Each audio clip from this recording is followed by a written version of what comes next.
pessoal, sejam bem-vindos. Meu nome é Isabela Moraes, sou professora de português e vamos trabalhar juntos com a disciplina Língua Portuguesa 1.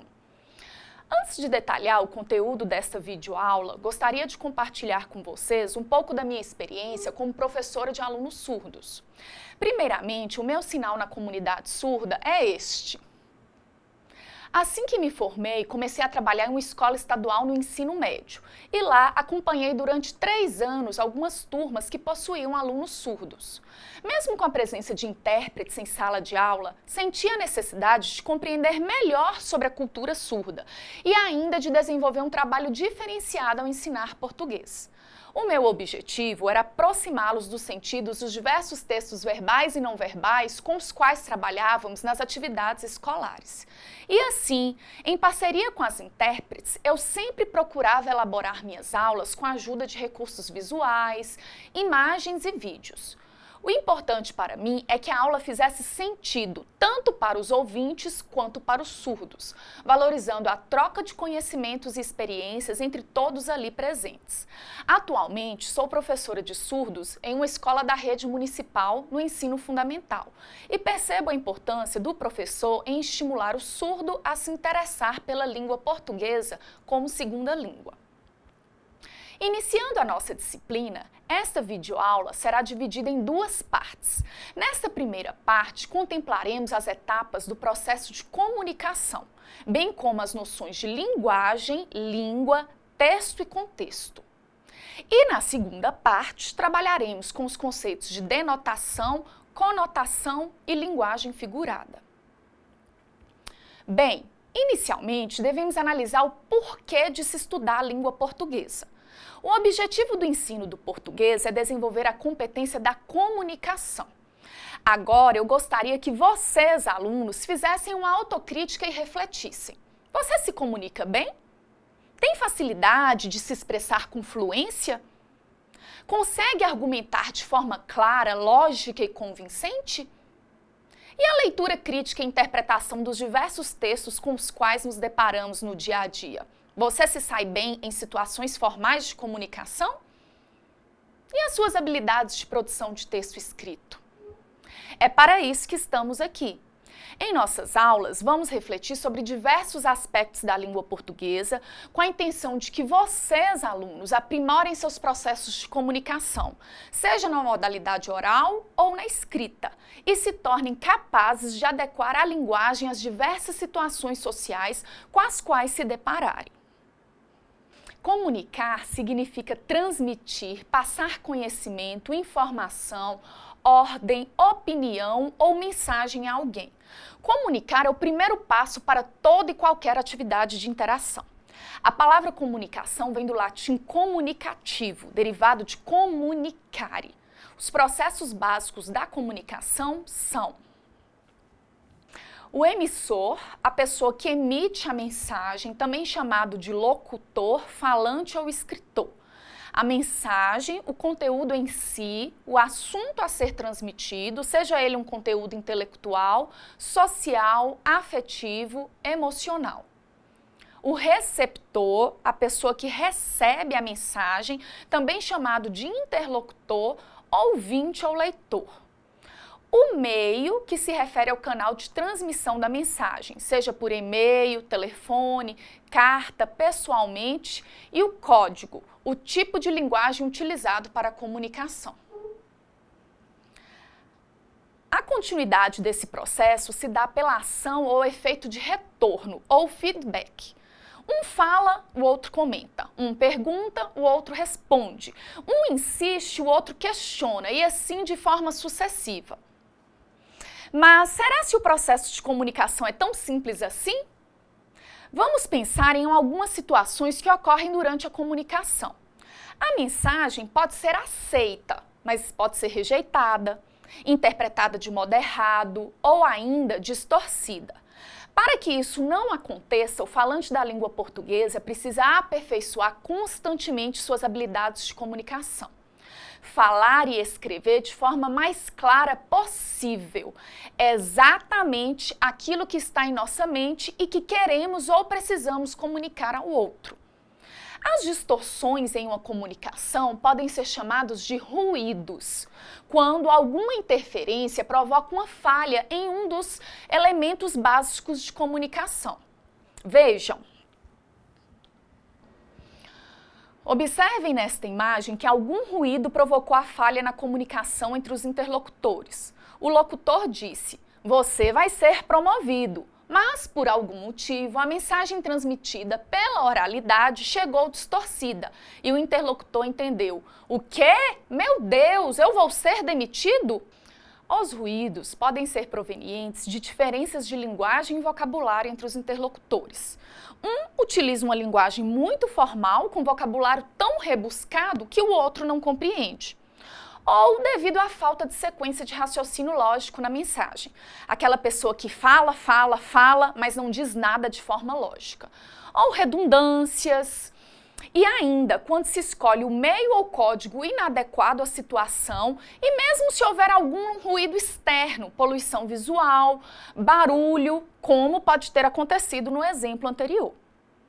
Todo o processo de interação ocorre por meio da linguagem. Por isso, é bom que alguns conceitos sobre isso fiquem bem claros. Vamos relembrar?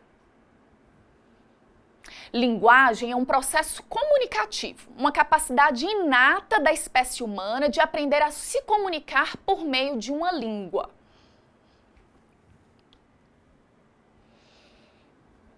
Como exemplos de linguagem, temos palavras, mímicas, gestos, expressões corporais e faciais, cores, símbolos, entre outros. A linguagem verbal tem como unidade básica a palavra, seja modalidade oral ou na modalidade escrita. A modalidade oral ou fala não é planejada. É mais espontânea, descontraída, por isso pode ocorrer algumas repetições, truncamentos de ideias. É possível refazer uma ideia que não foi formulada muito bem. Predomina frases curtas e simples. Já a modalidade escrita é monitorada, planejada, segue normas gramaticais mais rígidas, regras ortográficas com predomínio de frases complexas. A escrita utiliza um código, símbolos gráficos de representação que devem ser do conhecimento do interlocutor.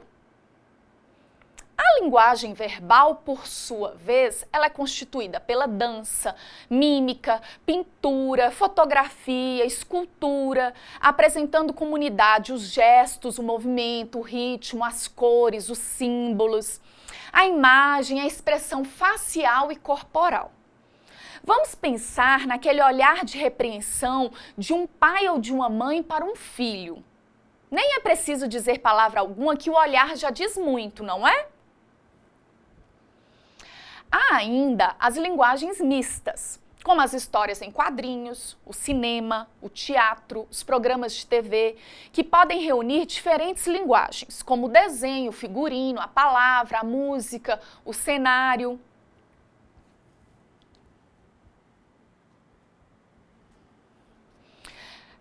Vejam essa tirinha de Mafalda, personagem símbolo do cartunista Quino. Mãe, o quê? Nada, só queria ter certeza de que ainda há uma boa palavra que continua em vigor. Observem que aqui temos os balões com a linguagem verbal e os desenhos, representando a linguagem não verbal. O sentido do texto se dá pela união das duas linguagens. Agora vamos pensar na definição de língua. Linguagem é um processo amplo, a língua não. É um sistema de signos linguísticos convencionais que permite a comunicação entre os indivíduos de uma determinada comunidade linguística. Se você não faz parte da comunidade linguística, pode não entender o que se está comunicando ali. A língua portuguesa, por exemplo, é considerada uma língua histórica, falada pela comunidade de 8 países. E apesar de apresentar a variação linguística de um país para o outro, ou entre regiões de um mesmo país, por meio dela é possível que os seus falantes se comuniquem e se interajam. Um questionamento.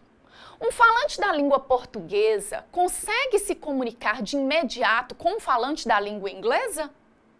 De imediato, pode ocorrer a comunicação por meio da linguagem não verbal, seja gestos, expressão facial e corporal, mas a comunicação por meio da linguagem verbal, da língua, só ocorrerá se um dos falantes dominar a língua do outro ou se usar um recurso de tradução.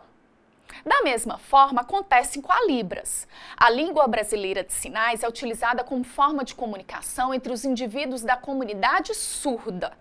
E apesar de apresentar variações de uma região para outra, apresenta uma unidade que permite a interação linguística entre eles. Vamos refletir sobre mais dois conceitos importantes: língua culta e coloquial. Vejamos alguns sinônimos. De um lado temos a língua culta, padrão, formal. De outro, a língua coloquial, não padrão, informal. Frases como: nós estamos muito cansados. Olá, como você está?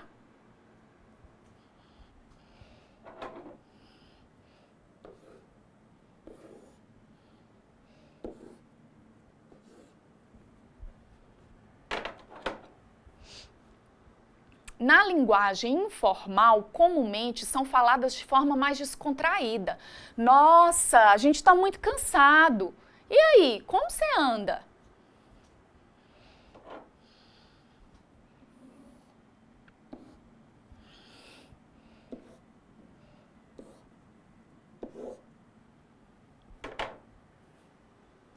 A língua culta respeita o uso das normas gramaticais. É utilizada em situações formais de comunicação e na escrita. Como na maior parte dos livros, jornais e revistas, em alguns programas de televisão e é ensinada na escola. Já a língua coloquial não segue rigorosamente as regras gramaticais. É utilizada em contextos informais de comunicação, entre familiares e amigos, em situações descontraídas de fala que não exigem uma formalidade maior. Permite o uso de regionalismos, gírias e reduções de palavras. O domínio da língua culta ou coloquial reflete o nível de cultura e escolarização do falante. Pensando nisso, vocês sabem me responder quem são os falantes cultos do Brasil? Tem alguma sugestão? Sabem como eles utilizam a língua? Pois bem, são considerados falantes cultos, principalmente a parcela da população que alcançou o nível mais elevado de escolarização, no caso, o ensino superior. Dominam as regras gramaticais e conseguem adaptar o uso da linguagem às diversas situações de comunicação. O falante culto não é aquele que conversa ou escreve rigorosamente de acordo com as normas da gramática, usando o tempo todo as regras gramaticais, um vocabulário impecável e formal. Mas sim aquele que, tendo alcançado um nível mais elevado de cultura e escolarização, consegue adaptar a linguagem às diversas situações de comunicação, seja na modalidade oral ou na escrita.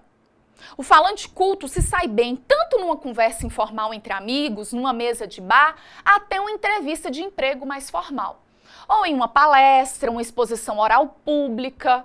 E na modalidade escrita, descreve desde um simples bilhete, um e-mail informal, até uma carta formal ou um texto acadêmico com maior rigor.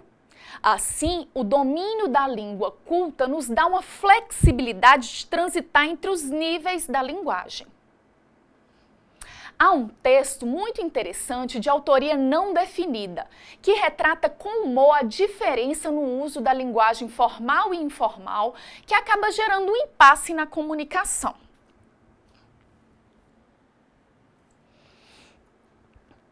O texto Os Patos de Rui Barbosa narra um diálogo entre um grande escritor, político e intelectual brasileiro e um ladrão de patos. Vocês podem ler esse texto depois com atenção e perceber a diferença na modalidade escrita no link.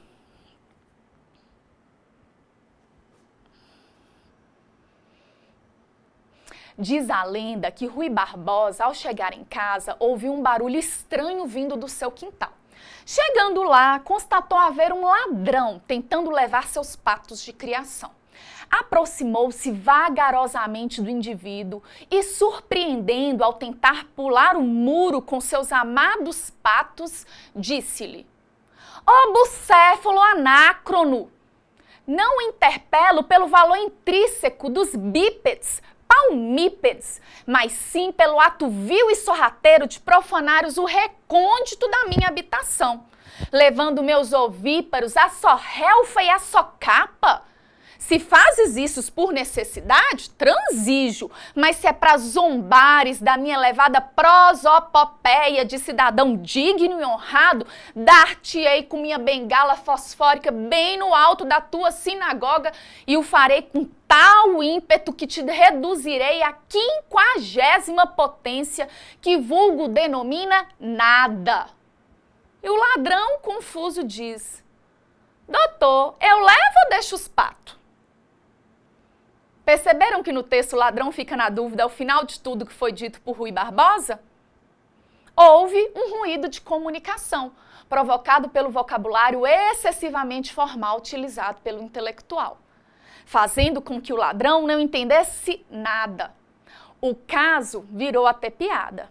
Interessante, hein? Para encerrarmos essa primeira parte de nossa videoaula, vamos refletir sobre as noções de texto e contexto. Texto é uma unidade linguística, podendo ser materializada por meio da linguagem verbal ou não verbal. E podemos considerá-lo como um evento comunicativo, no qual convergem ações linguísticas, cognitivas e sociais. Ou seja, todas as vezes que vamos nos manifestar linguisticamente, há uma previsão de que tipo de linguagem vamos usar, verbal ou não verbal, na modalidade oral ou na escrita, no nível formal ou informal. E assim vamos adaptando os nossos conhecimentos e informações às situações de comunicação. A estruturação do texto depende ainda do contexto. Os elementos extratextuais que ajudam na estruturação do texto. Quem fala? Fala para quem? O público-alvo pertence a qual grupo social? Quando? Com qual propósito comunicativo? Em que época? Em qual lugar? Sob qual realidade sócio-histórica? Todos esses fatores interferem na produção de um texto e constituem o contexto. Vamos pensar em duas situações de produção de texto. Estou em minha casa e de repente ouço uma explosão na cozinha, onde a panela de pressão estava a todo vapor e começa repentinamente um fogo alto. Eu saio correndo e gritando: fogo! Essa única palavra é um texto? Sim. Em uma situação de pânico, é o suficiente para que meus vizinhos entendam e venham me ajudar. Agora, após passar por esse incidente, eu gostaria de fazer algo que conscientizasse as pessoas sobre os riscos de acidentes domésticos em casa. Então, resolvo escrever uma carta de conscientização a uma revista da cidade. Essa carta se constitui um texto? Sim. Porém, exigirá uma unidade linguística mais bem elaborada. Chegamos ao final da primeira parte de nossa videoaula. Espero que vocês tenham compreendido o conteúdo e qualquer dúvida podemos nos comunicar pelo fórum. Agora vamos praticar um pouquinho? Analisem as frases a seguir e apontem quais delas é utilizada a linguagem culta e em quais a linguagem coloquial. Qualquer dúvida, peça ajuda ao tutor presencial.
Então, pessoal, vamos passar para a segunda parte da nossa videoaula? Agora, trabalharemos com os conceitos de denotação, conotação e linguagem figurada. Denotação e conotação são dois conceitos importantíssimos para compreender a língua em uso, seus sentidos e intencionalidades. A língua ela não funciona em relação direta com o sentido. Não há sempre uma relação de correspondência entre as palavras e os seus sentidos, principalmente porque usamos a linguagem e a língua como formas de expressão do pensamento. E assim como o ser humano é complexo, o pensamento também é complexo. A denotação expressa o sentido literal de uma palavra, ou seja, o significado puro, comum, usual, que não dá margem a outras interpretações e que se encontra dicionarizado. Também dizemos que, neste caso, interpretamos ao pé da letra. Já a conotação ocorre quando um termo apresenta um significado além daquele significado que está dicionarizado, variando de acordo com o contexto. É o que chamamos de linguagem figurada, em que, devido a valores sentimentais, ocorre uma extensão do sentido de determinada palavra ou expressão. Vamos refletir sobre um provérbio popular, por exemplo. De grão em grão a galinha enche o papo. Em um contexto em que se pergunta como a galinha se alimenta, alguém pode responder que de grão em grão a galinha enche o papo. Em sentido denotativo, quer dizer que o animal se alimenta de grãos e, à medida que for se alimentando, irá encher o papo. Ou seja, aquela porção dilatada do esôfago das aves, onde se estoca alimento.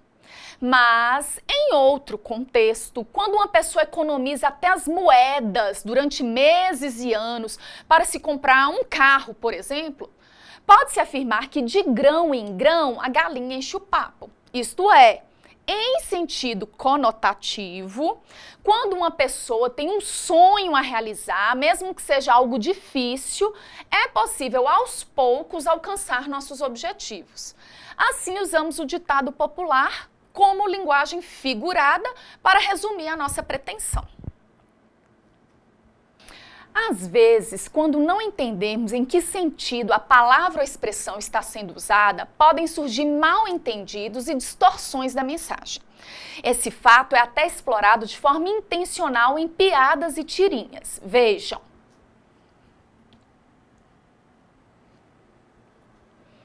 Neste caso, a placa de trânsito deveria ser interpretada em seu sentido conotativo, em que a seta para cima indica siga em frente, usada em forma figurada.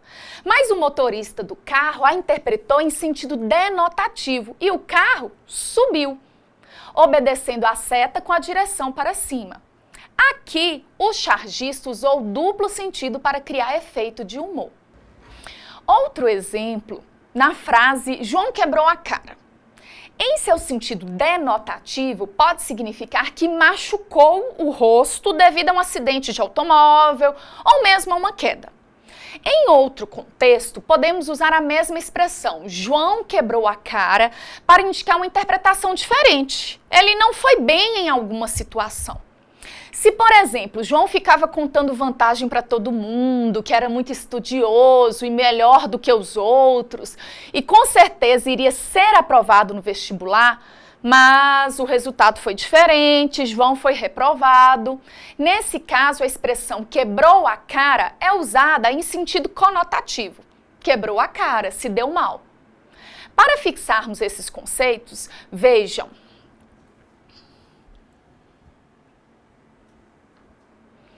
Denotação, sentido dicionarizado, comum, usual. Conotação, sentido figurado, além do sentido comum, extensão de sentido. Na linguagem cotidiana é comum a exploração do sentido conotativo, mas há uma predominância do sentido denotativo, principalmente quando o objetivo dos textos é transmitir informações. E assim, para evitar o duplo sentido, usa-se a linguagem comum, dicionarizada, para não dar margem a erros ou interpretações variadas. Já a linguagem poética faz bastante uso do sentido conotativo, pois explora a afetividade e expressividade das palavras com a intenção de seduzir o leitor, em um trabalho de investigar, criar, modificar os significados do texto. Dando continuidade ao conceito de conotação, vamos entender o sentido de figuras de linguagem. As figuras de linguagem são formas de expressão que consistem no emprego de palavras em sentido figurado, com a intenção de seduzir o leitor, despertar a curiosidade, criar um mistério que instigue a descobrir o sentido do texto. O que esse autor quis dizer com esse texto? É uma forma de trabalhar com imagens, figurações, comparações. Veja esse texto de Mário Quintana.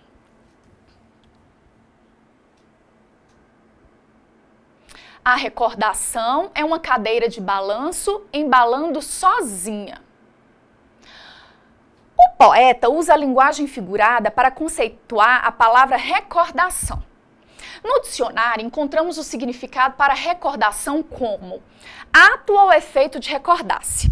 Reminiscência, objeto que relembra coisa ou pessoa. Mas a recordação é algo involuntário. De repente, sem esperar, recordamos de algo. Por isso, a comparação com a cadeira de balanço. A cadeira vai e vem. Às vezes de forma voluntária, quando fazemos força para embalá-la, ou de forma involuntária. É só sentar que ela se embala. Da mesma forma, ocorre com a recordação. Às vezes, um simples objeto nos faz lembrar de algo. Em outras, fazemos força e buscamos na memória alguma lembrança. Muito bem, pessoal. Agora vamos analisar alguns tipos de figuras de linguagem. Primeiramente, a mais famosa das figuras de linguagem, a metáfora. A metáfora consiste no emprego de uma palavra em um sentido que não lhe é comum ou próprio, criada a partir de uma relação de semelhança ou uma comparação implícita, que podemos identificar a partir do nosso conhecimento prévio. Os exemplos mais típicos são: você é uma flor, ou você é o sol da minha vida. Nesses casos, percebemos que é uma afirmação: você é. A semelhança entre a pessoa e a flor é identificada pelas relações que podemos estabelecer entre elas, seja a delicadeza, maciez, perfume agradável, ou até mesmo a interpretação de que, assim como a flor tem um perfume agradável, porém é cheia de espinhos, é amarga. Da mesma forma, você é o sol da minha vida, atribuindo à pessoa a capacidade de gerar vida, de tirá-la da escuridão, a razão do viver. Outro exemplo.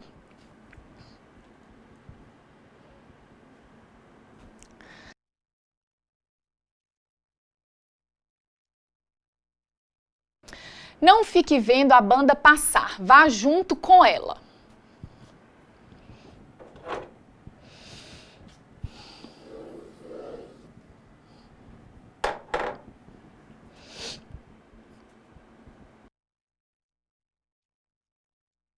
A expressão banda passar é utilizada além do sentido usual de conjunto de músicos, e sim como o sentido de ver a vida passar. A banda representa a vida, agitada, cheia de coisas a fazer. Se você só ficar de longe vendo-a passar, não estará vivendo.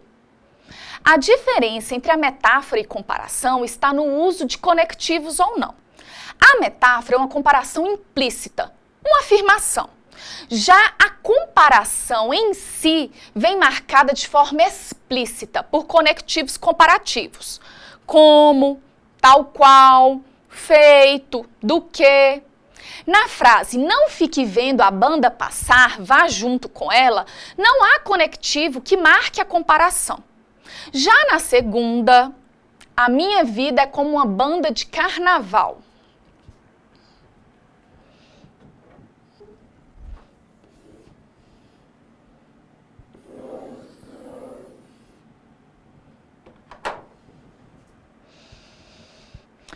Há o conectivo como uma banda, feito uma banda, comparando claramente a vida com a banda de carnaval, seja pela agitação, alegria, correria.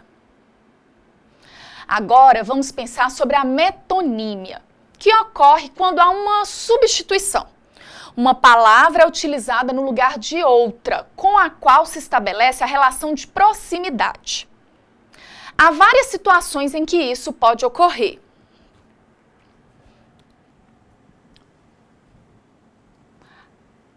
A parte pelo todo. Pedro pediu a mão da noiva em casamento.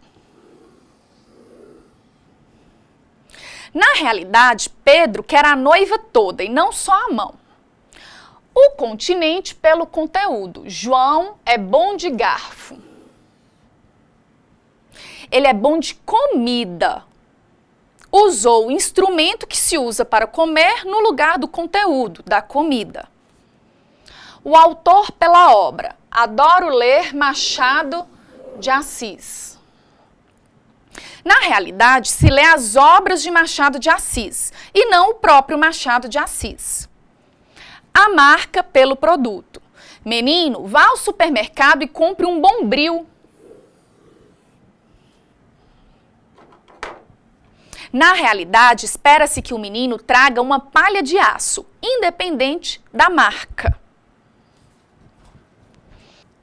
A próxima figura de linguagem é construída pela oposição de ideias. É a antítese, emprego de palavras que se opõem pelo sentido, traduzindo sentimentos contraditórios. Vejam os exemplos. O amor e o ódio caminham lado a lado. Amor e ódio se opõem. A verdade e a mentira fazem parte do dia a dia. Verdade e mentira. Tristeza não tem fim, felicidade sim. Tristeza, felicidade. Uma figura de linguagem bastante usada quando queremos evitar o uso de palavras ou expressões desagradáveis ou excessivamente fortes é o eufemismo. Por exemplo, imaginem uma situação em que o gerente de uma empresa precisa demitir um funcionário. Ele pode dizer de forma direta, curta e grossa, você está demitido. Ou pode suavizar para que o funcionário não leve um choque. Olha, a partir de hoje não precisaremos mais de seus serviços. Da mesma forma, fazemos em situações delicadas, como em mortes de familiares. Ao invés de dizer sua avó morreu, pode-se suavizar com o eufemismo. Sua avó não está mais entre nós, passou dessa para melhor, faleceu, etc. A charge a seguir exemplifica um eufemismo bem usado atualmente pelas grandes empresas, na maior parte montadoras de veículos.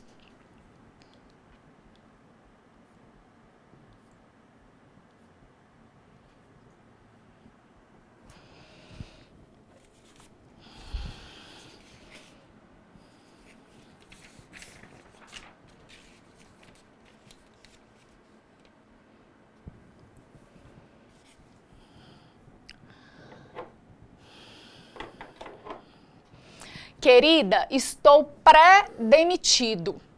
Não fale assim, vai chocar as crianças. Diga, estou de férias coletivas.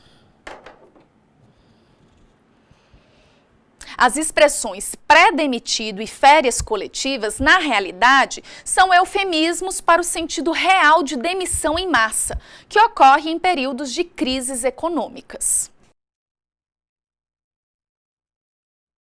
A hipérbole também é uma figura queridinha dos falantes. Como recurso de ênfase, destaque, a fim de intensificar uma ideia, usa-se o exagero da linguagem. Vejam os exemplos. Pois há menos peixinhos a nadar no mar do que os beijinhos que darei na sua boca. Vinícius de Moraes. Um exagerado, hein? Será se um apaixonado pode dar muito mais beijinhos na amada do que a quantidade de peixinhos no mar?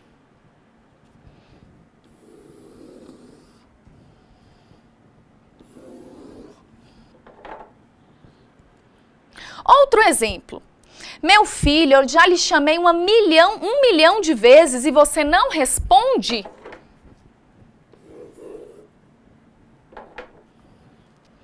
Pode alguém contar em 1.000.000 o número de vezes que chamou a outra pessoa?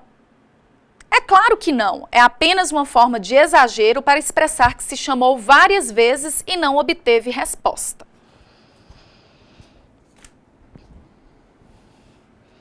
Para encerrarmos, mais duas figuras de linguagem, a personificação e a ironia. A personificação, também chamada de prosopopeia, consiste em atribuir a seres inanimados ou irracionais linguagem, sentimentos e ações próprias dos seres humanos. Ocorre muito em fábulas em que os animais apresentam comportamento de seres humanos e em piadinhas com objetos. Quero ver se vocês sabem a resposta dessa. O que o cadarço falou para o tênis? Eu me amarro em você. Na linguagem poética, também é comum o emprego da personificação. Vejam.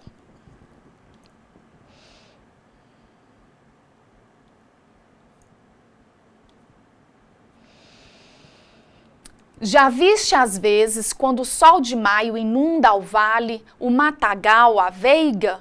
Murmura a relva, que suave raio, responde o ramo, como a luz é meiga. Foram atribuídas a característica de murmurar e responder a seres inanimados. Então, a relva murmura, o ramo responde, são características próprias dos seres humanos. Assim, ocorreu uma personificação.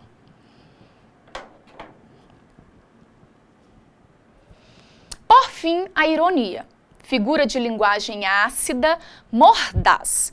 Ocorre quando se afirma o contrário do que se pensa, normalmente com intenção sarcástica. Seguem dois exemplos clássicos da literatura.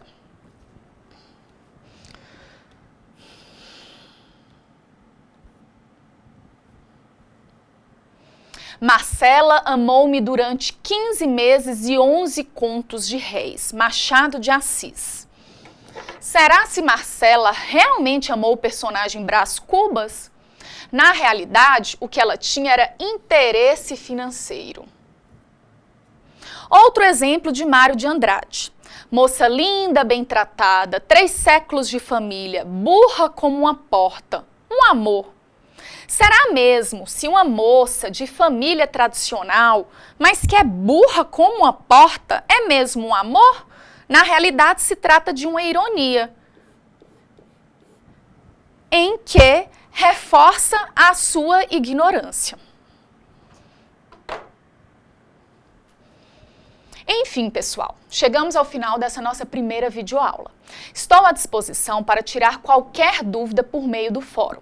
Mas, para encerrarmos e fixar a ideia de linguagem figurada como forma de se trabalhar com imagens, figurações, há 2 músicas bem interessantes que eu tenho certeza que vocês conhecem. Ouçam a música em sala de aula com acompanhamento do tutor presencial e percebam como a criação de imagens ajuda na expressão dos sentimentos. Primeiro a música Te Ver, da banda Skank, e a música Fico Assim Sem Você, de Claudinho e Bochecha. Bons estudos e nós nos encontramos na próxima aula. Até mais!